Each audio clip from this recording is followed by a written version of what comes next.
Assalamualaikum warahmatullahi wabarakatuh. Oke, alhamdulillahirabbil alamin. Allahumma shalli ala Muhammad wa ala ali Muhammad. Allahumma rabbi shrah li sadri wa yassir li amri wa hlul 'uqdatam min lisani yafqahu qawli, amma ba'du. Oke, baik anak-anak soleh, alhamdulillah kita bertemu lagi di kegiatan pembelajaran daring kita. Sekarang kita masuk pembelajaran mata pelajaran IPS. Kita masih ada di tema 4, pertemuan kedua. Nah, kita sudah bahas kemarin ya. Kemarin kita sudah bahas kegiatan ekonomi, dan hari ini insya Allah kita akan bahas tentang apa ini? Ragam bidang pekerjaan. Itu masih terkait dengan kegiatan ekonomi. Jadi tadi pekan kemarin kita sudah bahas kegiatan ekonomi di mana ada produksi, distribusi, dan konsumsi. Nah, sekarang kita bahas ragam bidang pekerjaan. Oke, di sini kita akan membahas tentang pekerjaan, ragam pekerjaan, dan juga hubungan pekerjaan dengan kegiatan ekonomi. Oke, langsung saja. Tapi sebelumnya kita mulai dulu dengan sama-sama baca basmalah. Bismillahirrahmanirrahim. Oke, anak-anakku solih-solihah, untuk pekerjaan, nah kita lihat kalau kemarin kan kita sudah bahas tentang kegiatan ekonomi. Nah, sekarang kita bahas pekerjaan. Apa sih pekerjaan itu? Nah, kita kadang-kadang ngomong, wah, pekerjaan. Apa ya pekerjaannya? Nah, ini Paren ambil dari Kamus Besar Bahasa Indonesia. Ya, pekerjaan adalah sebagai pencaharian yang dijadikan pokok penghidupan, yaitu sesuatu yang dilakukan untuk mendapatkan nafkah ya, atau penghasilan kayak gitu. Jadi pekerjaan adalah suatu yang kita lakukan untuk mendapatkan penghasilan ya, atau bahasanya mencari nafkah ya, mencari nafkah melalui pekerjaan kayak gitu. Pekerjaan. Nah, kita lihat di sini, masuk ke slide ya. Di sini pekerjaan itu berkaitan erat dengan profesi.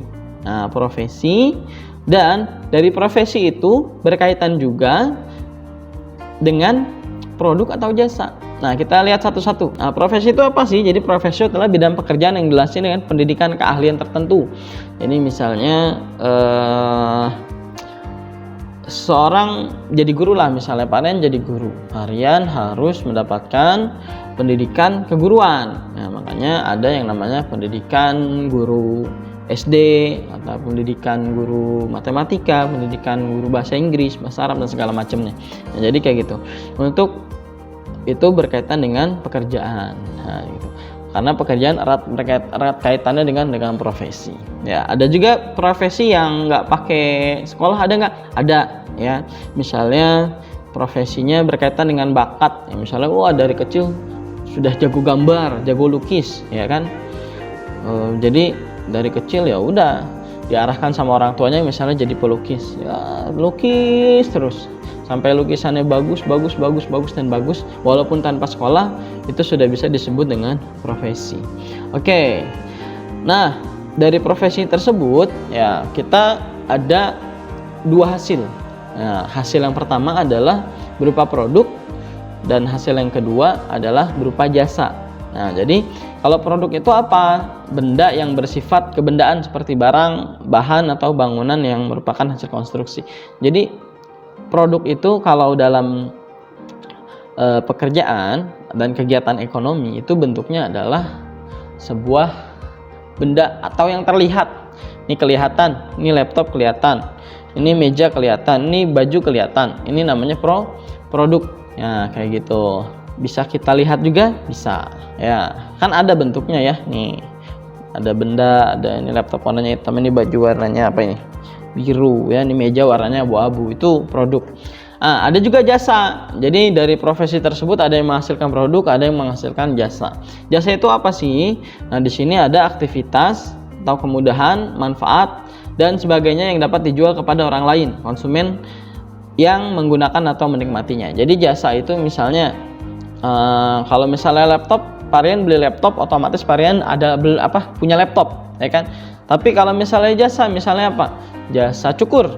Nah, misalnya Paren ke tukang cukur, dapatnya apa sih? Dapatnya ya cukuran abangnya gitu, ya kan? Cukuran abangnya, gaya mencukur abangnya, kelihatan nih gayanya begini. Nah, atau apa misalnya lagi? Jasa misalnya guru, Paren juga sebagai guru. bekerja sebagai guru, profesinya guru, apakah Parian menghasilkan produk? Kadang-kadang iya. Nah, tapi pada dasarnya Parian tidak menghasilkan produk, tapi ada apa? Menghasilkan jasa. Nah, jasa misalnya transfer ilmu, ya kan, kayak gitu. Yang tadinya 1 tambah 1 misalnya 2. Tadinya kalian nggak tahu 1 tambah 1 itu 2, tapi dengan adanya guru dikasih tahu 1 tambah 1 sama dengan 2. Dari mana taunya? Dari bu guru misalnya. Nah, bu guru ngasih apa? Ngasih pengetahuan kayak gitu. Jadi ngasih ilmu 1 tambah 1 sama dengan 2. Nggak ada produknya kan? Nggak ada barangnya gitu, nggak ada bentuknya gitu. Tapi yang kita tahu adalah ada ilmunya. Oke, itu ya. Itu dari pekerjaan. Nah, sekarang kita masuk ke ragam pekerjaan. Nah, jadi ragam pekerjaan ini Parian khususkan untuk kegiatan ekonomi, dikaitkan dengan kegiatan ekonomi. Jadi macam-macam pekerjaan, profesi yang berkaitan dengan kegiatan ekonomi yang sudah kita bahas pekan lalu. Nah, contoh pekerjaannya apa aja sih? Misalnya yang deket-deket sama kita atau yang mudah kita mengimajinasikannya adalah misalnya ada petani, ada nelayan, ada peternak, ada koki, ada kurir, montir, ada guru, ada dokter, ada polisi, ada arsitek, ya, ada pekerja pabrik, misalnya ada pedagang kaki lima, dan ada juga misalnya wirausaha, ya, orang yang bekerja secara wirausaha. Nah, itu contoh pekerjaannya, ya. Jadi dari masing-masing tersebut, profesi yang tadi sudah disebutkan atau pekerjaan yang sudah disebutkan itu mungkin yang biasa kita lihat atau kita dengar. Sebenarnya masih banyak lagi profesi atau pekerjaan di luar sana yang belum terjamah. Nanti tugas kalian mencari, ya, tugas kalian juga belajar lagi, melihat, atau mungkin kalian ada yang punya cita-cita dari misalnya profesi-profesi yang sekarang masih jarang. Wah, apa itu yang jarang? Wah, banyaklah sekarang yang jarang, yang berkaitan dengan teknologi biasanya dan dunia internet kayak gitu. Oke. Itu tadi contoh pekerjaan. Sekarang tadi kita sudah bahas pekerjaan, ragam pekerjaan. Nah, sekarang hubungan pekerjaan dengan kegiatan ekonomi, ya kan? Apa sih hubungannya, Parian?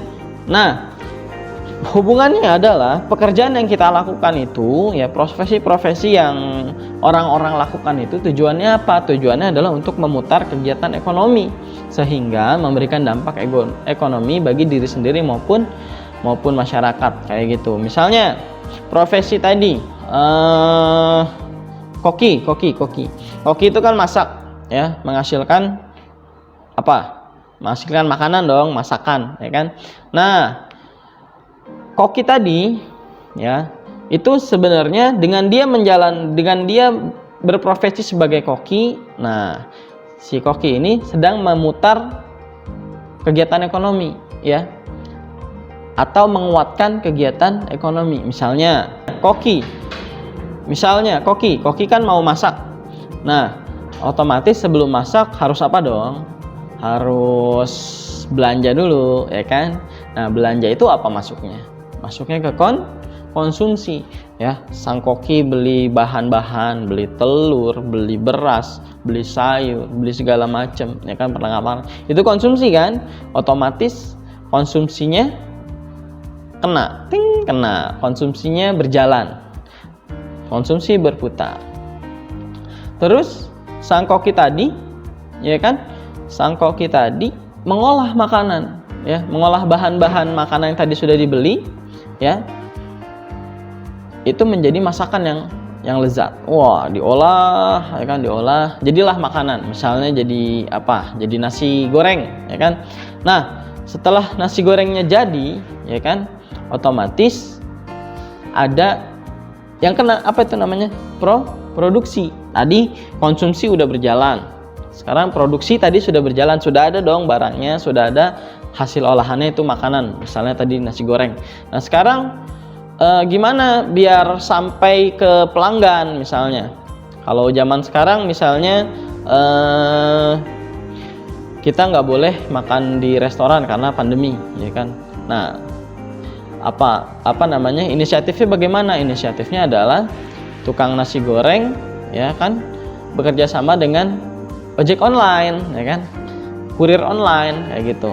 Tinggal klik, misalnya nasi goreng Pak Joko misalnya kayak gitu, beli harganya misalnya 20.000. Wah, dia melalui apa? Melalui ojek online. Nah, dari restorannya nasi goreng Pak Joko sampai ke pembeli, nah itu yang kena apa? Yang kena adalah distribusi. Yang berputar apa? Yang berputar adalah distribusi. Jadi semua profesi kita, segala profesi yang kita laksanakan itu tujuannya adalah untuk memutar kegiatan ekonomi. Kenapa harus diputar? Kenapa harus kena kegiatan ekonomi tersebut, produksi, konsumsi, distribusi, agar apa namanya? Ya, kita bisa hidup secara normal kayak gitu, dan kita bisa hidup memenuhi kebutuhan hidup kita, ya kan? Kalau kita nggak makan, ya kan, lemes. Nah, kalau misalnya kita nggak kerja, kita nggak punya penghasilan untuk menghidupi keluarga kita atau untuk pun cari makan, nggak bisa kayak gitu ya. Kalau kita tidak melaksanakan distribusi, produk-produk misalnya yang jauh itu tidak sampai ke kita kayak gitu. Jadi semuanya itu kegiatan ekonomi, ya, itu dilaksanakan untuk memenuhi kebutuhan hidup, dan pekerjaanlah salah satu alatnya atau salah satu kuncinya, ya kayak gitu. Oke. Nah, udah selesai nih materinya. Sekarang bagian kesimpulan. Nah, jadi kesimpulannya adalah kegiatan ekonomi tadi Pak sudah bilang erat kaitannya dengan macam-macam pekerjaan, ya kan? Karena semua pekerjaan, semua profesi itu berkaitan dengan kegiatan ekonomi. Terus yang kedua, pekerjaan dilakukan sebagai bentuk pencarian nafkah. Saat kita bekerja, ada imbal hasil. Misalnya tukang somai, ya kan, ditukar dengan uang, ya kan. Pelanggan dapat somai, tukang somai dapat uang, ya kan. Pelanggannya makan somai, nah tukang somainya bisa membelanjakan kebutuhannya melalui uang yang didapat kayak gitu. Dan yang terakhir, nah pekerjaan tadi yang terakhir adalah pekerjaan yang kita lakukan itu tujuannya untuk memutar kegiatan ekonomi sehingga memberikan dampak ekonomi bagi diri sendiri maupun orang lain dan masyarakat. Jadi kayak gitu. Jadi setiap pekerjaan kita, profesi kita itu pada dasarnya adalah untuk memutar kegiatan ekonomi, dan kegiatan ekonomi itu tujuannya adalah untuk memenuhi kebutuhan hidup manusia. Jadi itu saling berkaitan, ya. Jadi entah kegiatan ekonomi, profesi yang kita lakukan itu erat kaitannya dengan pemenuhan kebutuhan hidup manusia untuk bertahan hidup, untuk survive, ya kan, dalam kehidupan ini. Oke. Dari situ cukup sekian materi kita, tidak usah panjang-panjang, dan ini juga sudah padat materinya. Mudah-mudahan kalian di rumah bisa menyimak dengan baik dan memahami dengan baik. Dan untuk menambah pemahaman, insya Allah Parian akan berikan kuis di Google Form. Oke, kita baca hamdalah, alhamdulillahirrabbilalamin, istighfar, astagfirullahalazim, dan doa penutup majelis. Subhanaka Allahumma wa bihamdika asyhadu an la ilaha illa anta astaghfiruka wa atubu ilaik.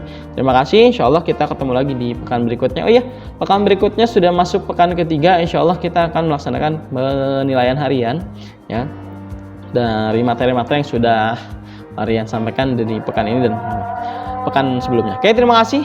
Assalamualaikum warahmatullahi wabarakatuh.